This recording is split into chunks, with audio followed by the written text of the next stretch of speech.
spirals back into his life unannounced, and Todd is kind of in the wind trying to figure everything out.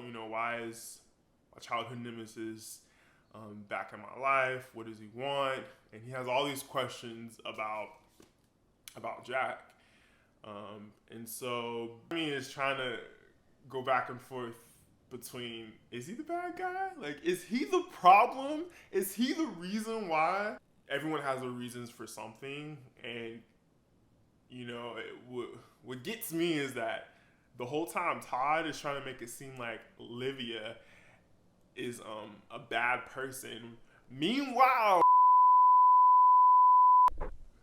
okay, what's going on, you guys? I'm in the middle of moving, but I just wanted to come on here and share my thoughts about this book I've been reading, because it's been on my mind, and I need somebody to talk to about it because it's kind of wild, and I need to share my thoughts about it, because if I don't do it now, then I probably won't talk about the book and I'll forget about it.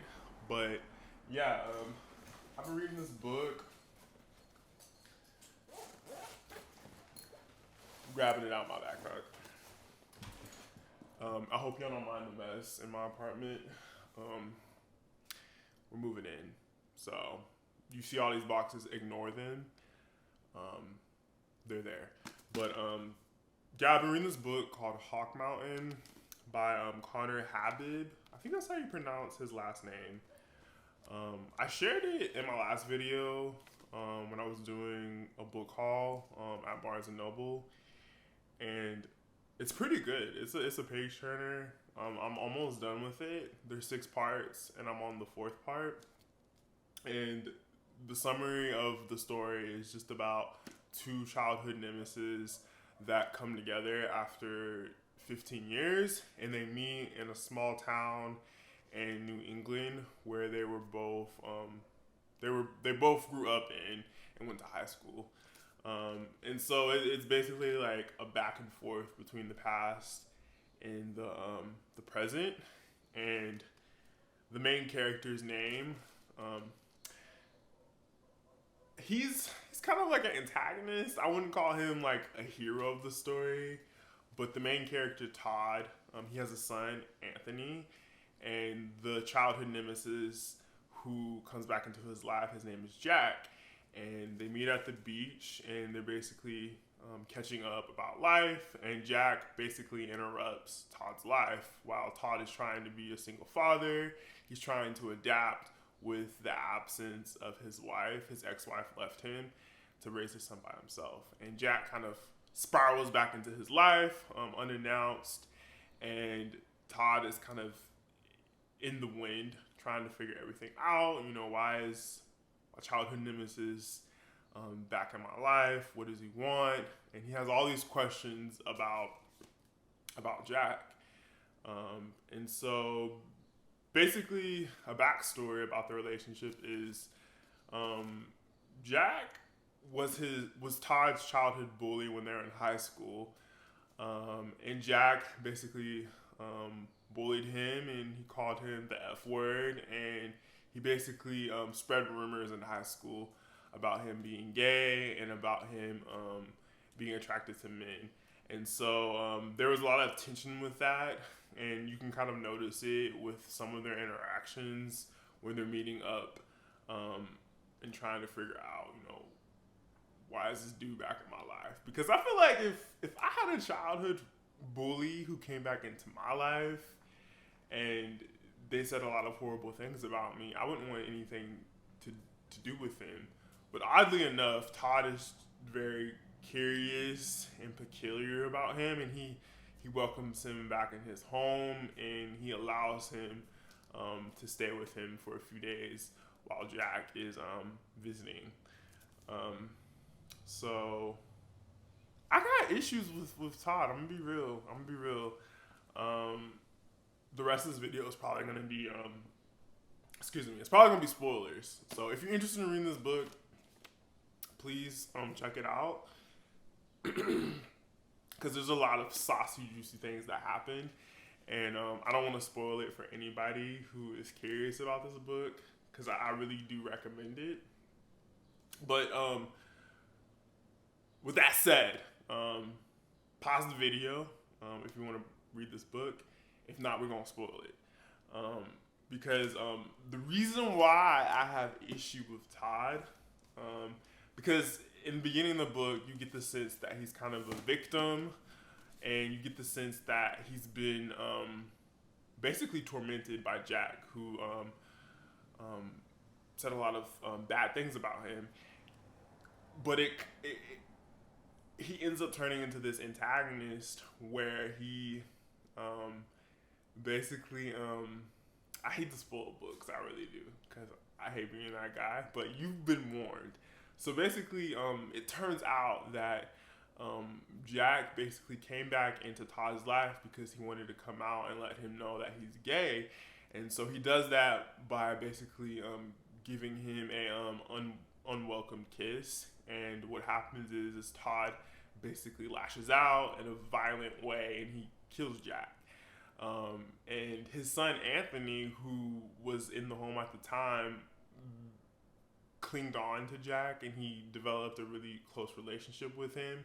And he witnessed him kill Jack, and the rest of the story basically unfolds where Todd is trying to dispose of Jack's body. He's trying to hide the fact that Anthony saw his father witness him kill someone who was in his life.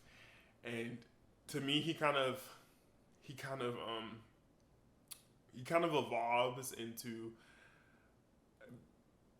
basically escalating from a victim to a murderer, who is then turning into a bad guy who is lying to his son about what happened, who is basically lying to the mother of his child, who basically shows back up in his life and has a lot of questions about what happened with the relationship. And he's lying to her, and he's basically trying to hide from everybody in his life about this murder that he just committed. And Todd is a high school teacher, and he is going back to work, and he's trying to reconcile with this incident that just happened. And his son is lashing out in school, and teachers are trying to figure out, what's going on.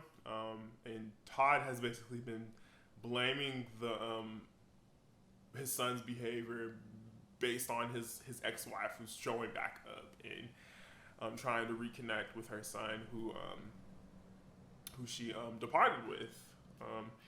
And what's interesting about the book is that you can't really paint Todd as the villain, even though he committed this horrible act. And a part of me is trying to go back and forth between, is he the bad guy? Like, is he the problem? Is he the reason why his son is acting out in school? And I've been having trouble dealing with that as I'm nearing the end of the book, because a lot of what's interesting about it is Conner, who's the writer, does a really great job at forming this intimate relationship with Jack and Todd that is really complicated and troubled, because there's a lot of back and forth between Todd speaking with Jack's now dead body, and he's trying to interrogate him and figure out, why did you hop back into my life, and why did you make me commit this horrible act? Why did you show back up in my life, and you made everything basically fall down? Because at the point before Jack showed up, Todd was figuring everything out with being a single father. He was getting back on his feet, and he was basically just acknowledging that this is the life I have with my son now, and it's everything that it's supposed to be. I'm happy now. I'm good. I'm gravy. And now you got this man, your childhood nemesis, coming back in your life and wreaking havoc on it, which basically results in Todd committing murder.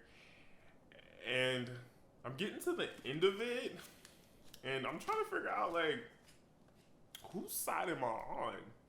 like, do I agree with Todd or do I agree with Jack? And then you get the third character who's thrown in the mix of it, who I think her name's Olivia. That's Todd's ex-wife, and she's coming back into Todd's life, trying to reconnect with her son, Anthony, and Todd is pushing her away. He is trying to make her seem like the villain who abandoned her son, and to me, you know, I think what's troubling for me is that everyone has their reasons for something, and you know, what gets me is that the whole time Todd is trying to make it seem like Olivia is a bad person. Meanwhile, you got a dead man's body in your basement. You got a whole dead man's body in your basement, and you're trying to make it seem like your ex-wife is the villain because all of a sudden she has a change of heart and she wants to pick back up the pieces and figure out, you know, why did I leave my son? You know, why did I divorce this man, and why did I decide to leave them when I wasn't ready to be a parent? And so that to me is interesting because I want to have sympathy for Todd because I dealt with childhood bullying, and I want to really feel for him because I don't know how I would handle my childhood bully coming back into my life. I wouldn't kill him, obviously. I got better since than that, but something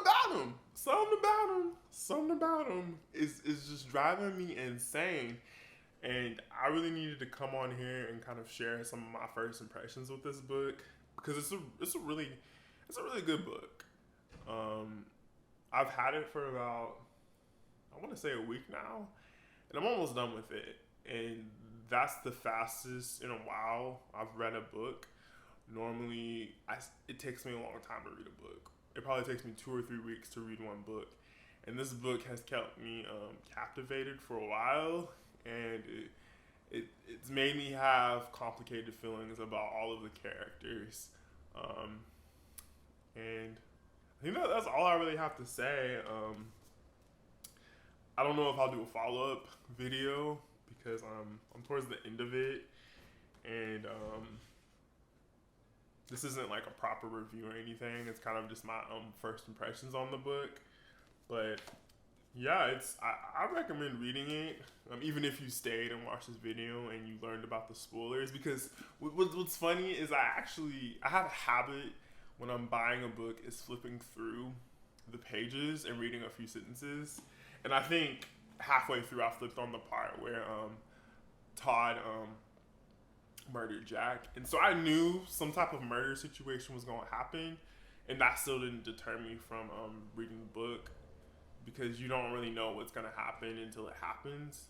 And so if you're not deterred from reading it based on spoilers, then go ahead and read it because it's a saucy book. It's kind of crazy to me. The fact that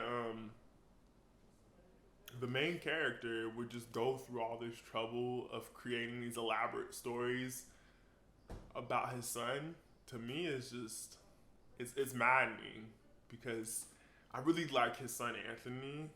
He's very innocent and curious and adventurous, and his father to me kind of steals that innocence away from him, and he makes him lie about actually what happened.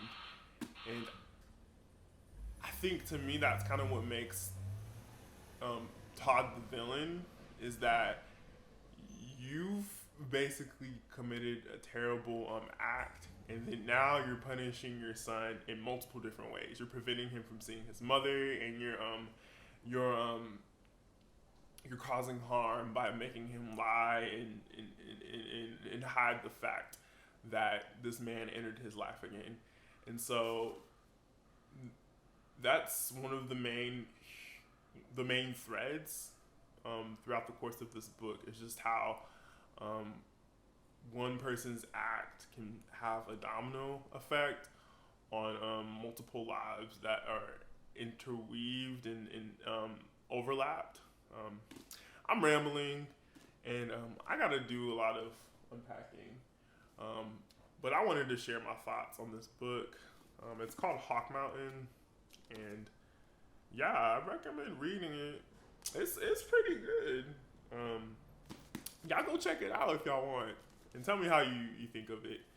But yeah, if you enjoyed this video, please subscribe and be happy and great. So thank you.